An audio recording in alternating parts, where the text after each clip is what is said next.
Hey everyone, welcome back to GameSpot's E3 stage. I'm your host Mike Mahardy here with UK editor Timur Hussein, and we are joined by head of Xbox, Phil Spencer. Head of Xbox.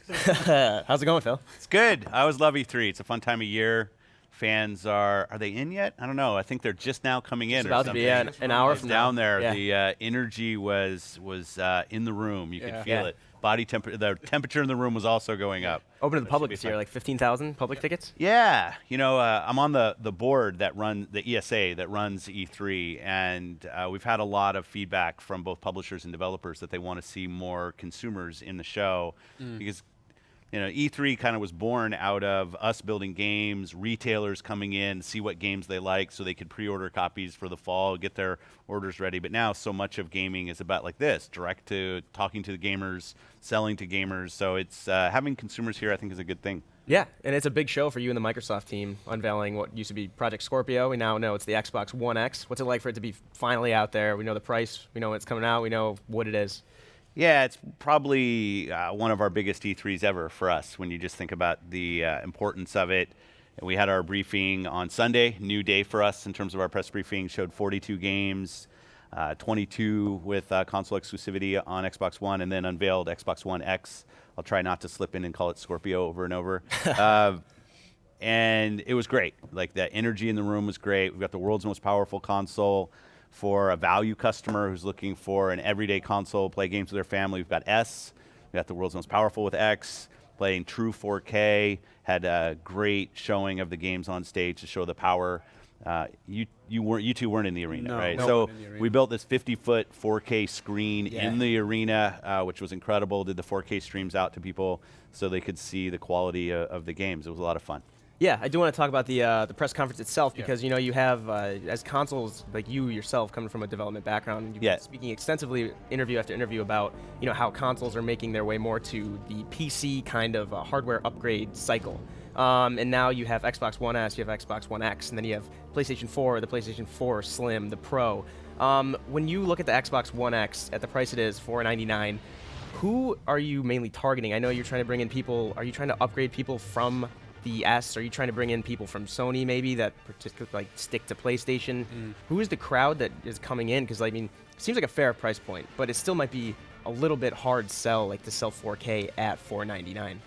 Yeah, and that's why the family of consoles is important. Because, like I said, there's a lot of here in the U.S. right now. The S is $249, and for a lot of people, they're coming in. Hey, I want to play FIFA, I want to play Madden, I want a console for the family, and that's going to be a great value for them. I mean, we all know, because we're in this industry, there's also a customer that's looking for the most premium experience. Right. One of the things I've talked about a little bit here, and I didn't really think about this before I got down here, but I remember 2 years ago, I think it was 2 years, I was talking about the Elite controller. Do you remember our Xbox?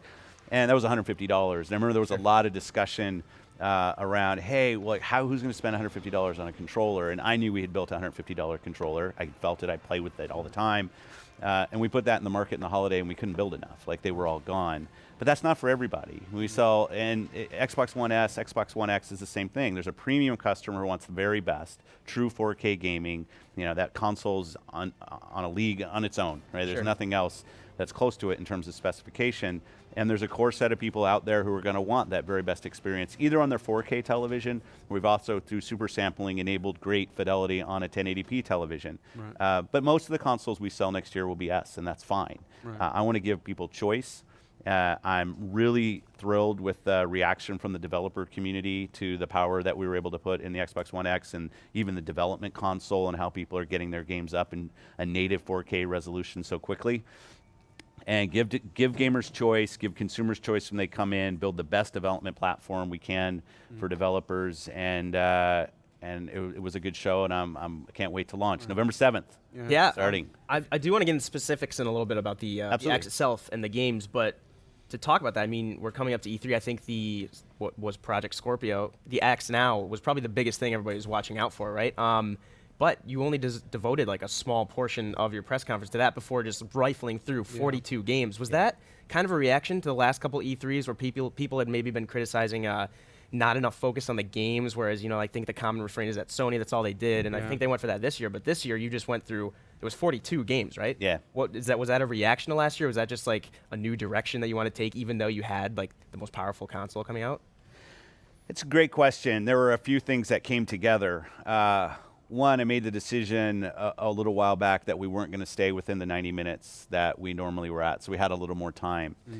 We actually start planning for E3 back in December, funny enough, and we start to get, okay, what games do we want to talk about, both from our first party as well as third-party partners? How are things looking? And what are the themes? And so we picked on some themes that just honestly took us a little longer to go through in the presentation. We had a lot of great content. I mean, we wanted to show 4K games. And we were able to show Forza off the beginning, Motorsport 7, which I thought looked fantastic at 60 frames per second. Metro is a game I've loved for a long time. And I don't know that everybody knew what Metro was when we showed it on screen, but I remember it from the 360. We've got, obviously, the games on Xbox One. And I just looked at the visual fidelity of that, and I said, I want to put that on stage. Closing with Anthem, another great 4K. But then I also thought about, like, you're seeing games like PUBG, PlayerUnknown Battleground, and able to get that on our stage and have Brendan up there talking about bringing it to console, working with us first on Xbox to have that game come. So we had this community section, and then there was this international thing I wanted to bring into our show, because I've received the feedback. We want more games from more places on the planet. So to have Dragon Ball, Code Vein, Black Desert from Korea, like a lot of great games. Last Night, which Metro. a lot of people, and Metro, absolutely, from the Ukraine. It's so it was really the sections of content I wanted to talk about, smaller games, bigger games, games from everybody, and it just took more time. I didn't actually plan for 42 games.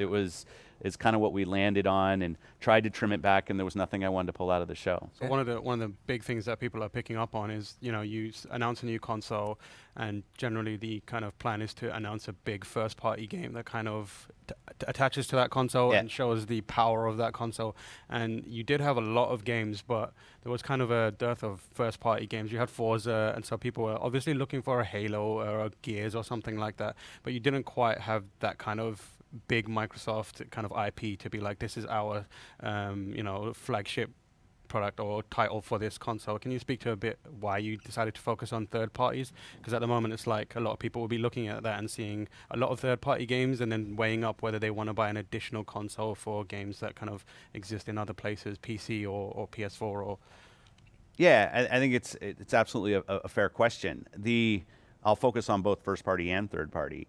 On the third party side, I'm confident that the best versions of all the third-party games are going to be on Scorpio. Okay. Like, the horsepower inside of that console just makes that kind of almost impossible for a developer not to end up there, because the console is just so much more powerful than anything else, whether it's the Pro, the Slim, or the S. It is, and it's priced differently, so it kind of should be. But on the third-party side, I wanted to make sure that people knew that the third-party games are going to run best on this console. So I wanted to have the third-party games like Assassins in our show, like Anthem at the end, which I thought looked incredible, and Patrick coming out and talking about Anthem running on the X on our stage.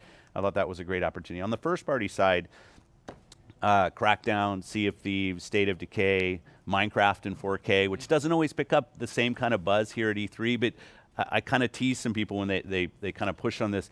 Minecraft's bigger than any game you're going to see on any stage people at E3. And I thought the work that they did in 4K, well, maybe not exactly to the E3 audience, though the reaction in the arena was actually nice to hear.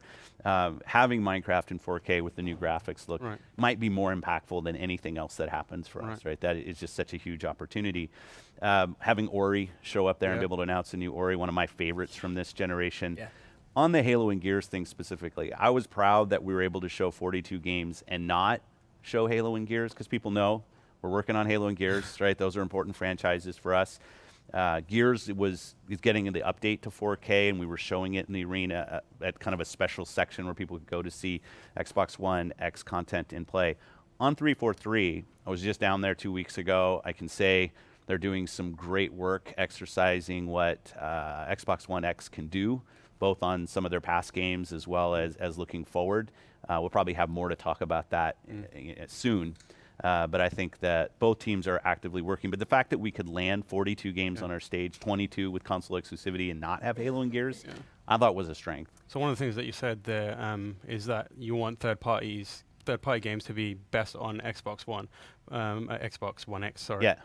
How do you kind of balance that with games that have deals? For example, let's look at Destiny 2. It was announced that it's going to run at 30 frames per second on Xbox One X. And that is a game that you can according to the technical specifications, be run on Xbox One X at 60 frames per second. But then obviously they're in a situation where they can't have it run better on the Xbox than on the PS4 because they have a deal with Sony. Like, are you going around and encouraging people to kind of make that jump and, really how do you balance that when you've got multi-platform games that all have some allegiance to another platform and can't look better on one than the other? I'm going to struggle to not get myself in trouble on this one. You mentioned earlier my developer background. Like, I started at Microsoft as a programmer. I've been around game development since the launch of the original Xbox. I'll say it. I don't know anything about other development deals. So you mentioned some things around clauses and stuff that I don't know anything about. But if anybody was to do a deal to hold back technical innovation on a video game anywhere else, that doesn't feel good for the industry to me. Right? Sure. That's I've said I'm not one who's a fan of going out and doing deals so that a certain skin isn't playable on a different platform or a different strike. And people will come and say, hey, you guys did that first with Call of Duty way back in the day. I wasn't in this position when that happened. That's not me ducking responsibility for it, but I didn't make that call. But the deals that we do now, and you saw our third-party relationships on stage with Shadow of War, with Assassins, you're not going to hear them say anything about, hey, a certain character that's not playable. Right. And I'd never go into a situation where I said you can't do something that's possible on another platform in order to benefit. I don't think I haven't seen those deals. If that started to happen in the industry, I don't think that's a great thing. I don't know that it has happened. Yeah. So I know right now the technical capability on Xbox One X is beyond, like, I look at like Pro, Slim, S is kind of in one category, and then you've got a box, as you said, that can natively do a lot more. Yeah. Whether developers choose to use the horsepower for frame rate, resolution, or just techniques within the frame is up to them. Like, I'm not going to dictate. I've heard this, like, hey, you should force all games to be 60 or something. I've never thought forcing the creative process is a great way to get great games. I guess, like, it's clear that the Xbox One X is the more powerful console but the worry amongst the community now is we're in a situation where you have this exponentially more powerful hardware than the competitor, but they're both kind of bottlenecking each other. So there's the situation where will we ever get to see what that console can do in its entirety? I think that's something that people are kind of afraid of. For multi-platform games. For multi-platform games. And in that case, it leaves it to you guys to show what it can do with first-party games. Which we will. Yeah. I'll say I was listening to my friend Jesse from ARC, did an interview this week where he just talked about the capability of Xbox One X and what was possible on the Pro. And I think the PS4 Pro is a nice console. I think it's a console that's just at a different price point and different capability than Xbox One X. So I was say Scorpio, but I don't kind of link them together. I agree with you that it's our job as an industry to showcase what hardware can do, whether it's in the PC space, whether it's in the console space. I'm really happy with the reaction. We talked about over 30 games from third parties that are going to get updates for Xbox One X. We had to show Final Fantasy, Resident Evil, Ghost Recon, Rocket League. So teams doing some really interesting things. I think from load times, from resolution to stable frame rates, just because of the increased CPU, GPU, memory bandwidth capability of the box, I'm very confident that the games are going to show best on Xbox One X. Cool. Yeah, as a follow-up question to that, and like again, with your background as a developer, when you see consoles going the way of PCs with just so many different options to take from, does that make it harder for developers at all to account for the Xbox One X if you're a multi-platform? Like, you can tell the Coalition and you can tell 343 make your game based on these specs and it'll look great, I'm sure, on the X. But when you have multi-platforms like we just mentioned, like, does that like muddle the process of like, what do we need to meet for this console? What do we need to meet for this console? Like, going into the future, do you think there's a way to standardize all that, or do you think it'll always kind of be a case-by-case basis? And two things I'd say there. We picked the spec of Xbox One X looking at what was going on in the PC space, around 6 teraflops in the memory bandwidth, and frankly, now that we're giving 9 gigabytes to game developers, and said, okay, if you're already building a PC game, which most of the third parties do, and you have a 4K capability in your PC game, we want to make sure it's very easy to bring that over to Xbox One X and see your game running in a native 4K very quickly. And all of the reports, we've talked about this publicly, that we've been seeing, that's been happening very quickly. And then the team looks at the overhead that they have left on the box, and they're cranking things up to the different texture resolution and other things that they want to go do. I mean, you mentioned it. the number of developers that only target one platform on the planet's almost zero. Even if you're first-party Sony, first-party Microsoft, you're focused on 2 different specs. If you're a third party, you've got PC specs from dual Titan SLI in some PC, all the way through maybe even an integrated GPU in a certain laptop. So I think the development process for third parties is already capable from a pipeline standpoint and rendering standpoint of creating assets and rendering assets at multiple specs. We picked Xbox One X looking at what we were learning because we happen to have Windows as well, so we kind of can see what's going on with DirectX and said, okay, this is going to be easy to bring 4K games over. And that's the result we're getting. Our dev kit and the engagement we have from the development community has been incredibly strong. Sure. I do want to go back quickly to the press conference. I think after the press conference, maybe it was just the slew of games that you announced or showed off or said, this is coming to Xbox, whether it was an ID at Xbox game or first party or third party game. I think there was some confusion among the public about the phrasing before some of the games. I know we have since figured it out, but if people didn't read it, there was console launch exclusive, there was exclusive, and then some just didn't have them. Could you clarify what those mean? Specifically, as Tacoma, it's a console launch exclusive. Could you talk more about what that phrasing means? Yeah, so console launch exclusive means the first console that game will launch on will be Xbox One. Sure. Okay. Some of those games, I think PUBG is a good example. It's already on Steam. Yeah. Right. So it's going to launch on Xbox first. So what is the phrase that you use? Right. Sure. And when you're showing all of the games, people talk about, well, how long is the timeline between when it launches on Xbox, when it launches on the logical next question. I don't know, honestly, anything about when those games will launch on another platform. Okay. So obviously I can't announce, hey, here's when these games will launch on another platform. It's really up to the developer in terms of when they want to do the work to make that work happen. So in order for consistency when there's kind of different variability in what things are happening, these are games that will launch first on Xbox, console launch exclusive. Some of them are already out on PC. So that's why we chose the term that we did. Sure. If you have feedback on it, I'd appreciate it. Okay, no. Yeah. It's just with seeing things like Metro pop up and wondering, where does that fall in? Because, you said... I think Metro, you said world premiere, if I'm remembering correctly, which just means this is the first time this gameplay has been shown. In amongst all the other games that are exclusive, there was a little bit of confusion about what was showing up where, when, and that kind of stuff. But it's good feedback. If it said Xbox One, Windows 10 exclusive, that means it's only shipping on those platforms. Sure. Okay. If it said world premiere, that means this is a game that the gameplay hasn't been shown before. Okay. Games like Metro, games like Assassins are going to be available on all platforms. Okay. Right. That's if it said console launch exclusive, that means the first console it launches on will be Xbox One. Sure. Does that make sense? Yeah. Okay. Yeah, it makes sense now. I was going to return to the idea of the Xbox One X and the iterative model that you've spoken about, following almost like a mobile phone style release cadence and that kind of thing. So how do you see the future of Xbox going beyond Xbox One X now? A lot of people will be wondering, this is a console that looks future-proof, but at the same time, they're looking at the kind of talk about, the mobile phone model where a new model is available every year. What kind of cadence do we have for Xbox One hardware going forward now? Is this going to be the last kind of member of the Xbox One family, or can we expect in a year or maybe 2 to have another version of this console? Yeah, I don't have any kind of fixed iteration I feel like I have to do hardware on, which is kind of different than some of the mobile hardware companies. I think people know that watch it, the video game business, especially consoles, not made on selling consoles. Right. That's not where the money and profit is made in the business.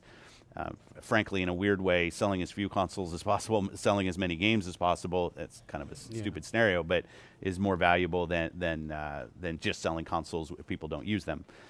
I want to look forward and figure out where the important inflection points are of functionality in the game space that we could build a console for. 4K was one of those. Native 4K, I want a console in a native 4K space. It had been kind of a shorter amount of time since our Xbox One launched than kind of a normal console generation. Compatibility is incredibly important to me. We launched original Xbox backward compatibility on stage. We've been doing a lot of work on 360 because I'm a believer that you should be able to play the great games of the past. I think certain people might not understand why people want to go play those games, but I think it's important as an art form for us to understand, well, what is Quake and why, Quake's coming back and what a great thing, right? People can see so much of what is in gaming today was built on great games of the past.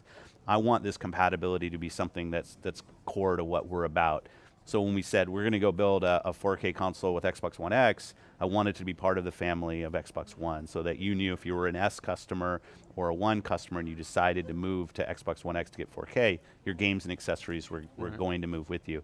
So then looking forward, well, what is the great step in hardware technology and software technology that we need to take advantage of next in console? I don't know. If you know what it is, please tell me. I'm keeping that to myself. I look at, yeah, that's smart. It's competition. I think about frame rate. Like people, is it 120 frames per second? If you look at that, TVs don't support that, so we've got to go work with the TV manufacturers if that was a place. We've been doing that with HDR and 4K now for a few years, and that relationship is good. It's probably not 8K. We're probably further out from 8K. Is it something around mixed reality, and is that going to be the mix where we really see something? This is all the kind of investigation that we're doing. I want our next console to be about an important enabler of something that's interesting to the game developers and gamers themselves, not just, okay, we've clicked the clock has ticked to a certain date and I need to go ship another piece of hardware. Okay, cool. I do want to ask you something, kind of a personal question. You come in. No, not. We can save those for later. But no, you come in and it seems like, I don't want to put it harshly, it seems like a lot of times as head of Xbox, up until like now, you've been almost like fixing things, rebuilding and kind of cleaning up messes. That might be a harsh word, but like the messaging around the Xbox One, the original Xbox One's launch was a little bit muddled, and I think you've gone on record saying could have done a few things better. But the Xbox One X seems to be like your baby, like your first thing. Can you talk about that kind of dichotomy between those two parts of coming into Xbox? And it's worth adding to that, like, there's talk of Kinect not being involved with Xbox One X and that kind of stuff. It's almost it feels like drawing a line in the sand from what came before, whilst not completely cutting it off, but it feels a little bit more you in this iteration of the console. I'm always uncomfortable when it becomes about me, because there's thousands of people that work on Xbox that are smarter than I am and work harder than I am. Honestly, like, I walk out on stage, the thing that's in my head is I'm representing a very talented and passionate team, and I want to make them proud. And so it's not about me, right? It's about a team of passionate people that really care about gaming and want to do a great job. For us, I've been in the job a little over 3 years. Both S and X were hardware that this leadership team thought about. We wanted to take the form factor of Xbox One, make it a little bit smaller, which we did with S, add HDR, the 4K Blu-ray, and I love how S is doing. Like, it's a incredible, for me, it's an incredibly strong platform and piece of hardware. And X was a power. Like, I've been around Xbox since we shipped the original one. I do think Xbox should be about power, and I think we'd kind of lost that at the launch of Xbox One. And when I saw 4K and I saw such an interest there on the PC side, I thought we had some unique capability to do something. It was going to be a year later than what the competition chose to do, but I wanted to hit something that could really do 4K, so I knew I was going to have to wait. There was a risk in that, on waiting a year. But the team has been very kind of committed to making Xbox great, and I love the way the fans reacted. We come out, I feel that the first-party teams, more work to do in first party, to be honest, but we're totally focused on that. On the Kinect thing specifically, the Kinect adapter that works on S works on Xbox One X, so you can plug it in. But I'm listening to what our customers want. It's the same question when people have asked me here about VR and what the answer is there, and I'm committed in that space. I see it happening on Windows. Honestly, I don't get a lot of demand from our customers for me to invest a lot in platform for mixed reality on console, both on content but I'm going to listen to what our customers want, and that's what we're here for. I guess the other thing is worth bringing up is, like, obviously Sony has a very commanding presence in the current generation, and people are always inclined to kind of pit you against each other, but a lot from your perspective, and since you started kind of taking control of it, it seems like you're trying to build, instead of aiming for who sells the most consoles, it's trying to build that Microsoft and Xbox ecosystem, and having PC feeding into that, and Xbox One. So can you speak a bit about how that kind of has progressed and how it's kind of coming together, especially with the introduction of these new consoles, and how you see it kind of going forward? Yeah. Even something like Minecraft, which we ship everywhere, right? I ship it on PlayStation, ship it on the Switch. It's doing well. It does well across all platforms. I think about gamers first. I think about games first. I want us as a games industry to continue to grow. Like, that's why I'm here. There are 1 billion gamers on the planet. Our business is doing well on Xbox. Sony, Sean, Andy, those guys have done a great job with PlayStation, and I love what Nintendo's done with the launch of the Switch. 5 years ago when I was here, it was all like the death of console. Everybody's going to play on their iPad. Why don't you guys go home, right? That was, honestly, like that was the questions, and now we're sitting with Sony doing really well. We're doing well. The Switch has come out of the gate incredibly strong. I don't get those questions anymore, so that feels good. I see a vibrancy in games that are here across all platforms. I watched Sony yesterday. I mean, I thought Spider-Man looked great. You know, they've got a strong collection of games that they're showing. Their first party's doing well. We showed 42 games. Mario this morning. Like, you know, it's a great time to be in this industry, and for people to try to make this industry about fighting with each other as opposed to growing the industry itself, I just don't think is a long-term view on an activity I love, which is playing games. I grew up playing games with my dad. I played games with my daughters. I want to be playing games for the next 40, 50 years as long as I'm around. And I think the infighting that I feel both on the internet, and I'm sure you guys see it on your message boards, it doesn't feel like an investment in what does it mean for gaming to grow. We don't have to see another company fail in order for us to succeed. Right. It's not part of the math of running the business. There you go. Heard it from Phil Spencer. Stop the salt. No more. Leave it alone. I'm sure that just lit up a bunch of I do have a bigger overarching question about based on the hardware side. You do have. I'm worried that you know, like people like us who are in tune with the video game like hardware lexicon, kind of people who have traditionally stuck to PC and know that, you know, you every once in a while you upgrade.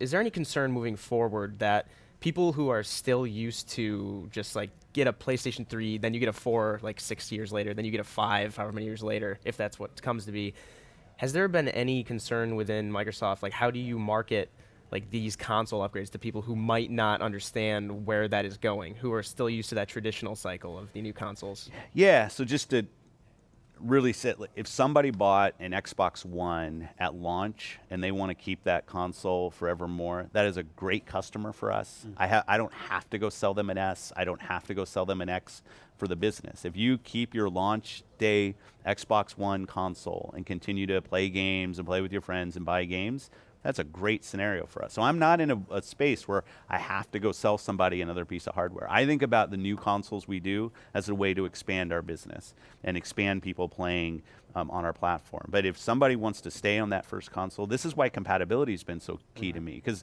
I don't want somebody to feel, and console's kind of the only place left that creates these somewhat artificial step functions where everything you bought from us is now no longer valid and you have to go rebuy things. That's why, like, I love the OG Xbox Back Compat 360, putting the 360 games in Game Pass. So if people don't want to go buy the 360 games, but rather subscribe for $10 a month and get access to those games, I think that's a strength in our business. So in terms of instructing people or informing people, I'm in the business. If you want to go out and get a new console, I want to have a great console for you. And I've got a family from the value, great entry-level Xbox One S, does most of what a lot of people are going to want to do. If you're a gamer that wants the premium, high-fidelity experience, I've got that in the Xbox One X. If you want to stay with your Xbox One, and that's where you want to play, love you. You're a great customer for us. That is quite a bold and brave thing to do, though, right? It's creating this hardware, investing in it, and then putting it out there and just going, if you feel like it, pick one up.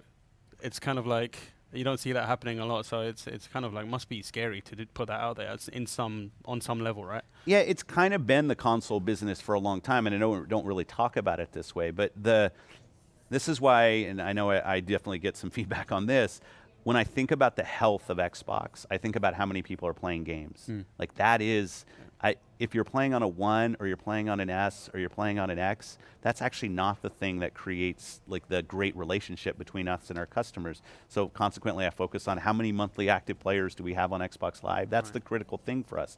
And if those people are playing on Windows, that's great. Right? I love that we have our first-party games on Windows. We even get a lot of usage now on mobile devices. We got Minecraft there, and we're connecting all the Minecraft worlds. We showed that on stage. User-generated marketplace, so people can buy content and use it in different places. Like, it's really about how many players you have, how many games they want to go play and they buy, and their friends, and all the stuff that they're doing. And the hardware business has always just been a way of bringing people into the ecosystem. It is not the business itself. Okay. So one of the biggest cheers that you got at the press conference OG was OG Xbox. So can you briefly, I know we got very little time left. Oh, I'm sorry. Can you briefly talk about what people can expect, the kind of how you're going to be releasing games for them, the disc-based element of it, and what improvements they'll Yeah, I'll do this quick. So we only showed Crimson. Crimson's one of my favorites from the original Xbox. I thought it actually looked really good. It was one of the things, putting it on a 4K screen, I was a little worried about how some of the old games would look.